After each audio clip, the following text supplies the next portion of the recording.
Paixão de Nosso Senhor Jesus Cristo, segundo Marcos.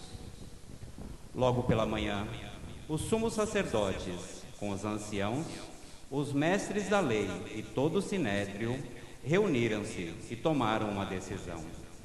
Levaram Jesus amarrado e o entregaram a Pilatos. E Pilatos o interrogou. Tu és o rei dos judeus? Jesus respondeu. Tu o dizes. E os sumos sacerdotes faziam muitas acusações contra Jesus. Pilatos o interrogou novamente. Nada tens a responder? Vede quanta coisa te acusam. Mas Jesus não respondeu mais nada, de modo que Pilatos ficou admirado. Por ocasião da Páscoa, Pilatos soltava o prisioneiro que eles pedissem. Havia então um preso chamado Barrabás, entre os bandidos que, numa revolta, tinha cometido um assassinato. A multidão subiu a Pilatos e começou a pedir que ele fizesse como era de costume. Pilatos perguntou: Vós quereis que eu solte o rei dos judeus? Ele bem sabia que os sumos sacerdotes haviam entregado Jesus por inveja. Porém, os sumos sacerdotes instigaram a multidão para que Pilatos lhe soltasse Barrabás. Pilatos perguntou de novo: Que quereis então que eu faça com o rei dos judeus? Mas eles tornaram a gritar: Crucifica-o!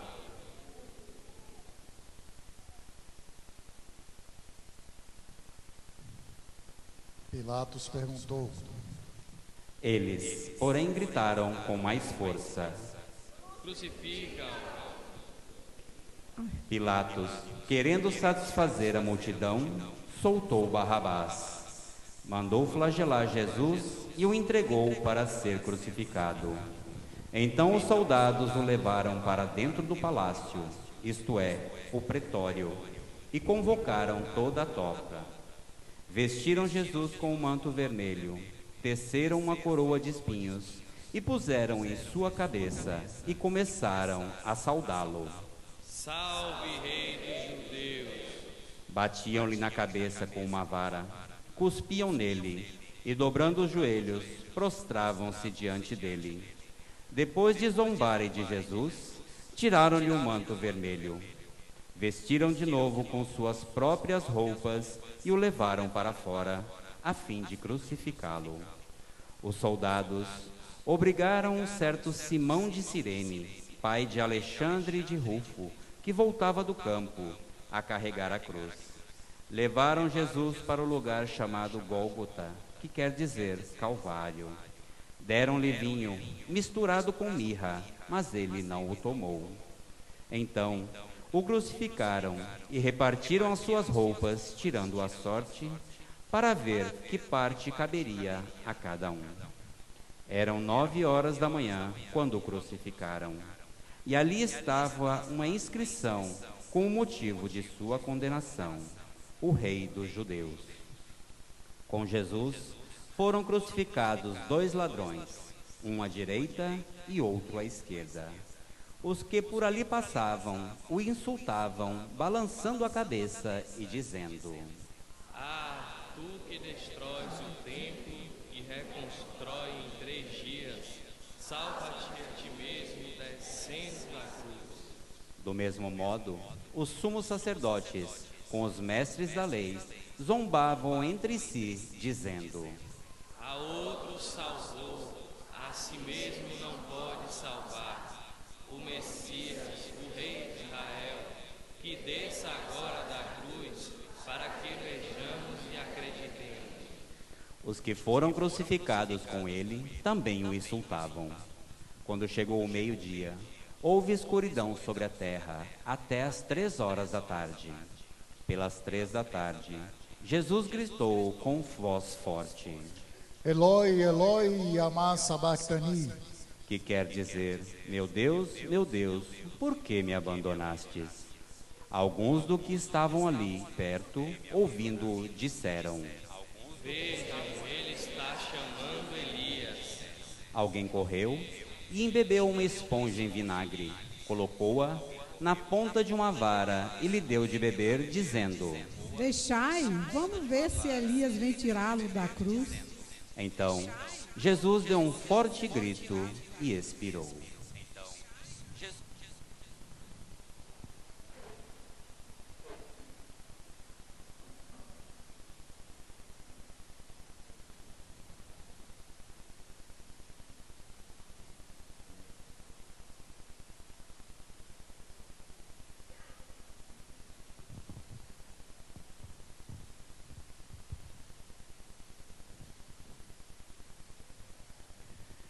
Nesse momento, a cortina do santuário rasgou-se de alto a baixo, em duas partes.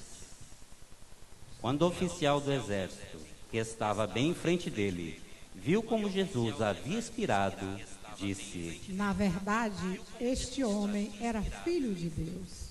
Palavra da salvação. Glória a vós, Senhor. Salve, ó Cristo obediente, salve o amor onipotente, que te entregou a cruz e te recebeu na luz. Caríssimos irmãos e irmãs, iniciamos hoje a nossa Semana Santa, a semana maior da igreja, a semana em que todos os olhares estão voltados para este homem, o homem das dores. A semana passada, a gente refletiu aqui na comunidade as dores de Maria, as 7 espadas que transpassaram o coração de Maria, como aquela que foi obediente também à palavra de Deus. Nessa semana, nós vamos acompanhar o homem das dores, Jesus, que, por obediência a um projeto maior, assume o sofrimento, assume a dor da humanidade, carrega sobre si o peso dos nossos pecados. Jesus vem para restaurar a obra de Deus desgastada pelo pecado. Jesus vem resgatar o ser humano decaído para levá-lo de volta à casa do Pai. Ele é o filho pródigo que veio experimentar a nossa vida para nos levar de volta à casa, ao convívio, à aliança definitiva.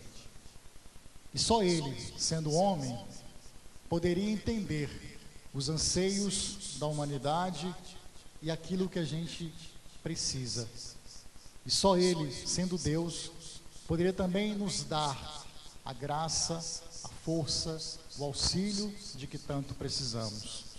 Portanto, só Jesus poderia ser a ponte, poderia ser a mediação entre o ser humano e o seu Criador, porque ele era Deus e era homem.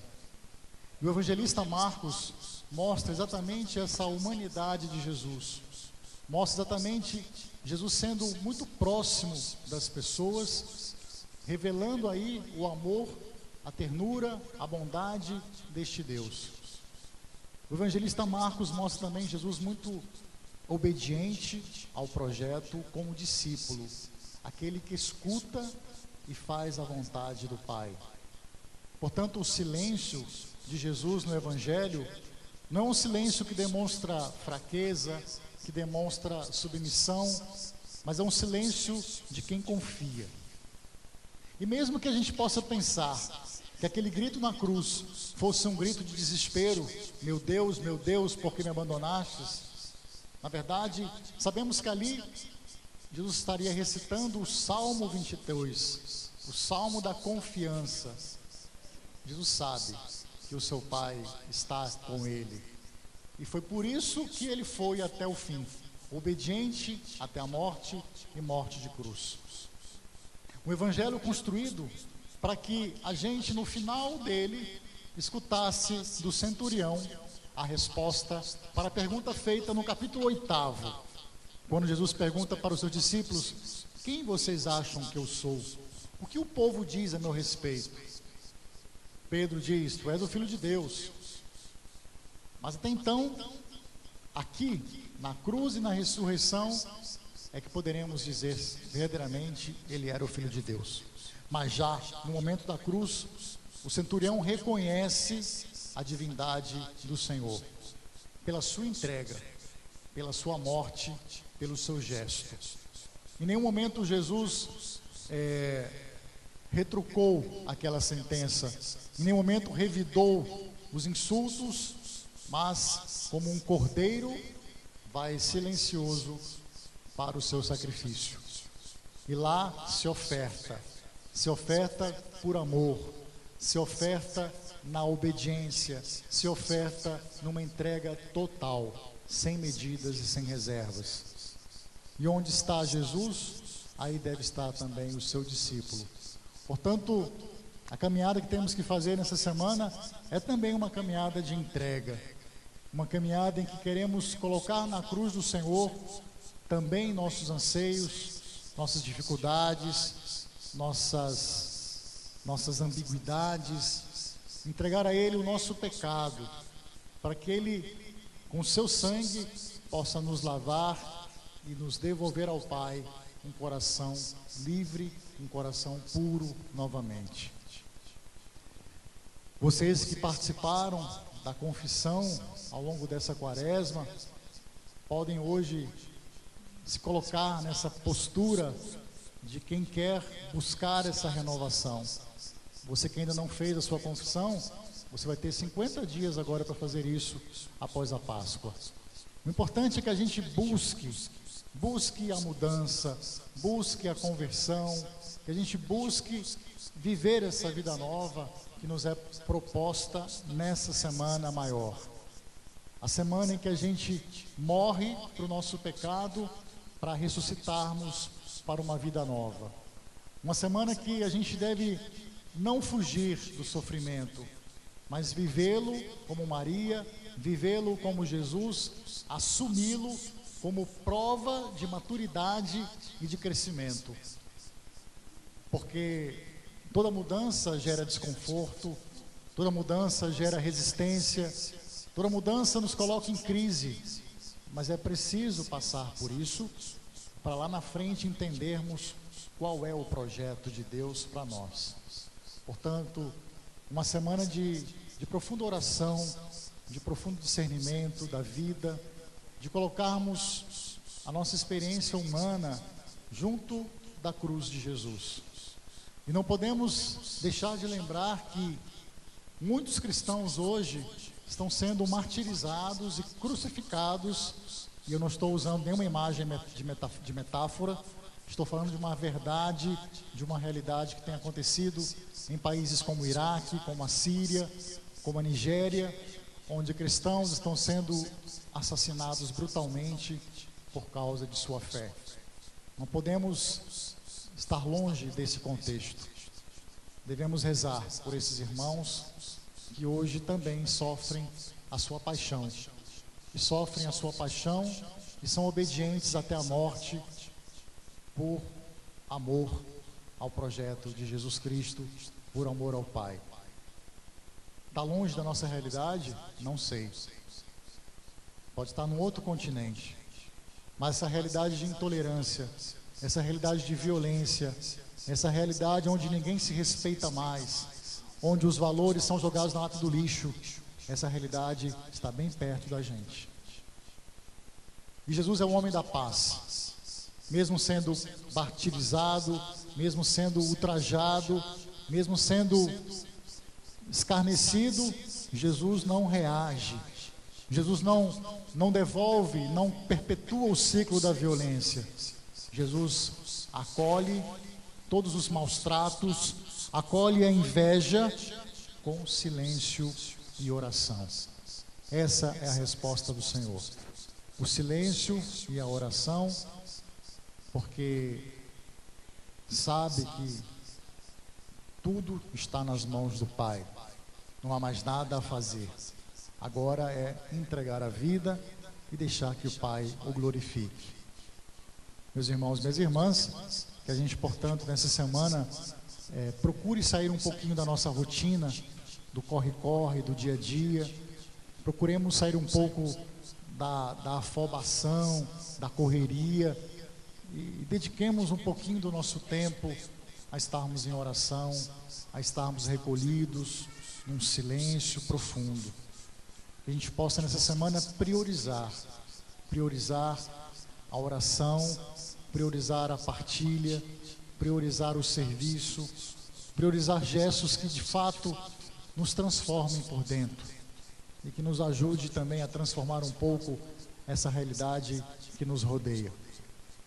Que o Senhor hoje, entrando em Jerusalém, esse início de caminhada da Semana Santa, Ele permita também que Ele entre hoje nas nossas vidas, que Ele entre hoje na nossa família, que Ele entre hoje no nosso lar, que Ele entre hoje nessa cidade que leva o seu nome, a cidade do Salvador. Que possamos todos juntos com Ele, entrarmos na escola do Salvador, na escola do silêncio, na escola da obediência ao projeto do Pai, na escola da oração profunda que nos leva ao serviço e ao amor, na escola de quem sabe entregar a sua vida, nem que para isso tenha que abraçar junto o sofrimento. Que Deus então possa nos acompanhar nesse caminho, que cada um se sinta um pouco aquele povo que o acolheu com esperança, o acolheu porque acreditava em Jesus e no seu projeto, mas que também saibamos que esse mesmo povo foi que horas depois, dias depois, na praça, gritou: crucificam. Que a gente se lembre que essa é a dinâmica da vida da gente. Ora estamos fortes, ora estamos fracos. E é preciso confiar em ambos os momentos. Nele que é fonte de salvação, nele que é a fonte da vida. Quem é Jesus? Verdadeiramente, Ele era o Filho de Deus.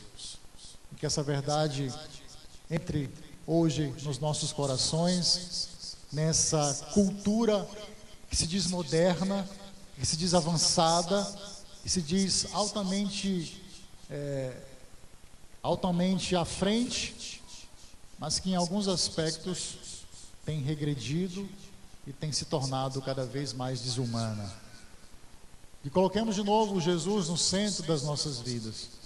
E coloquemos de novo Jesus no centro dessa experiência de Semana Santa.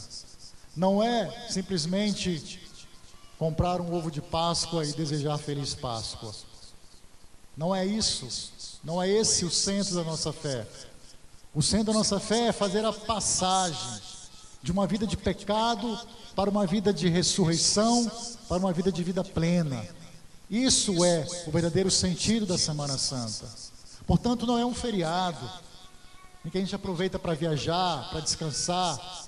Ao contrário, é um tempo de crise, é um tempo de confronto, é um tempo em que a gente vai se sentir profundamente questionado por esse gesto de Jesus na cruz. Será que eu sou capaz de entregar a minha vida aos irmãos? Será que sou capaz de sair um pouquinho do meu egoísmo, da minha zona de conforto e dar a minha vida, dar o melhor de mim, dos meus talentos, dos meus dons, sem que com isso eu receba algo em troca ou alguma gratificação? Será que posso fazer trabalho voluntário, sem esperar aplauso, sem esperar elogio, sem que os holofotes estejam voltados para mim? Será que sou capaz disso? De no silêncio aguentar o sofrimento, de aguentar as provocações daqueles que não acreditam nesse projeto? Será que sou capaz de abraçar esse projeto da cruz, carregando todo dia os meus desafios, procurando melhorar, procurando ser uma pessoa melhor? Que não seja uma semana de obrigações, onde eu venha cumprir obrigações, onde eu venha participar da celebração porque é tradição, porque alguém mandou, porque disse que é assim. Não, que eu venha para cá por convicção, que eu venha para cá por amor, para experimentar esse amor de Deus, de um Deus que se entrega tudo, até a última gota de sangue, de um Deus que se entrega e se faz pequeno, se faz humilde. Ele que era de condição divina, diz a carta de São Paulo aos Filipenses, foi capaz de se rebaixar e de tocar a nossa sujeira, de tocar as nossas mazelas, de tocar a nossa miséria. Será que sou capaz de fazer isso? De tocar a minha miséria com verdade, sem máscaras, sem esconder a minha fraqueza e a minha fragilidade?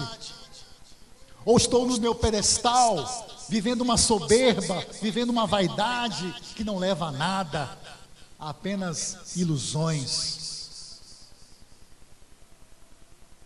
Que a cruz seja esse símbolo para nós, símbolo de transformação profunda da nossa vida.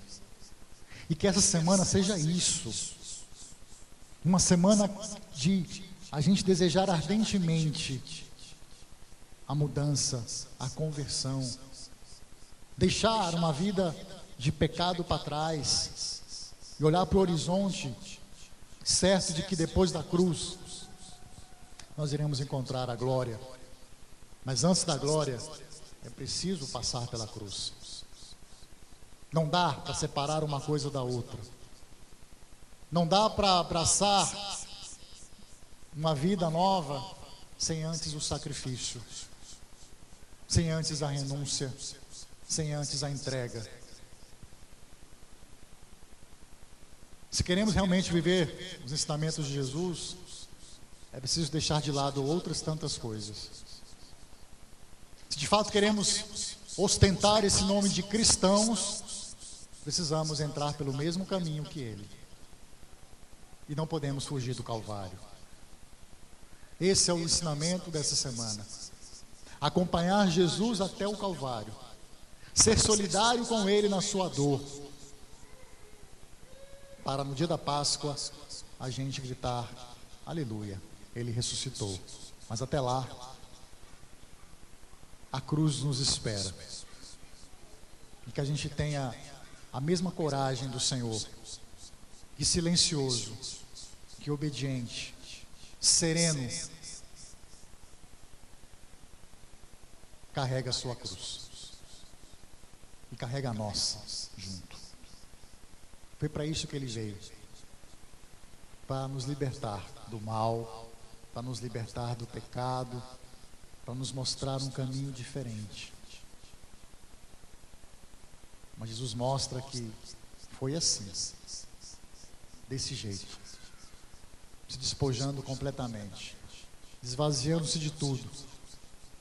Só assim a gente pode entender o amor de Deus, quando somos capazes também de fazer o nosso próprio esvaziamento, quando somos capazes de descermos ao mais profundo da nossa existência e reconhecermos que somos fracos, que somos pequenos e que precisamos dele. Uma Semana Santa feliz, no sentido de encontrar de verdade esse caminho novo. Uma Semana Santa verdadeiramente santa, onde a gente coloque como prioridade estar perto de Jesus.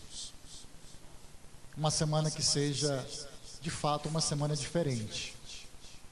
Não igual a tantas as outras do ano, mas uma semana maior, onde eu me coloque também numa postura diferente. Que Deus, então, nos ajude a fazermos esse caminho da cruz.